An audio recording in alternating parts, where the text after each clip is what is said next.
thing we want clarification on is the path sin, or who is to be held accountable for sin, especially as regards to Adam and Eve. God allowed Satan to get them to sin, and God knows they're going to sin. Why are they held accountable for the sin? Since God is all powerful to stop them from sinning. God set them in the environment. God sent Satan to tempt them and to try to lead them into sin.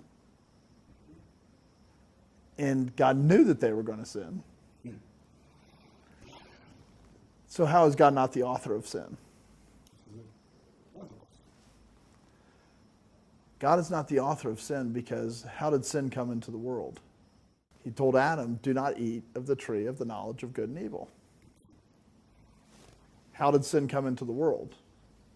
Adam ate of the tree of the knowledge of good and evil. God told him not to. So to be the author of sin means to, with your authority, to cause the sin.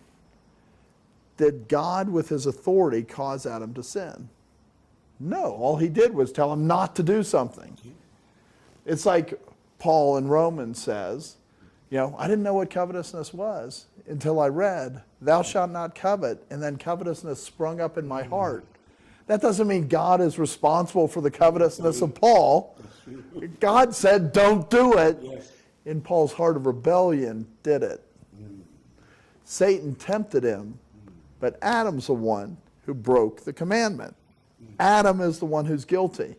But it's really important for us to recognize, too, that Satan is also guilty. Satan gets cast into the lake of fire along with anybody that rebels against God.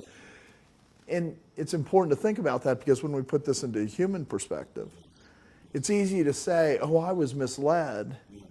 I did this thing that was wrong because my pastor said to do it, that this was righteous, this was holy, and so I did it and it was wrong. But I'm not accountable because my pastor led me into it. No, God says the pastor's guilty for leading you into sin, and you're guilty for sinning. We can't say, it's the pastor that made me do it, any more than Adam could say in Genesis 3. It's this wife that you gave me that caused me to sin. God says, yeah, she sinned, and yeah, you sinned. God can hold multiple people accountable for the same sin because our sin is what we did. Eve gave it to her husband and said, take and eat. That was sinful. Adam ate. That was the greater sin because in that, sin comes into the world and all die in Adam. And so when we look at it, yes, God can hold both the one who tempts and the one who's tempted because they both have responsibility. We can never say somebody led us into sin, so therefore we're innocent. No, you're still the sinner.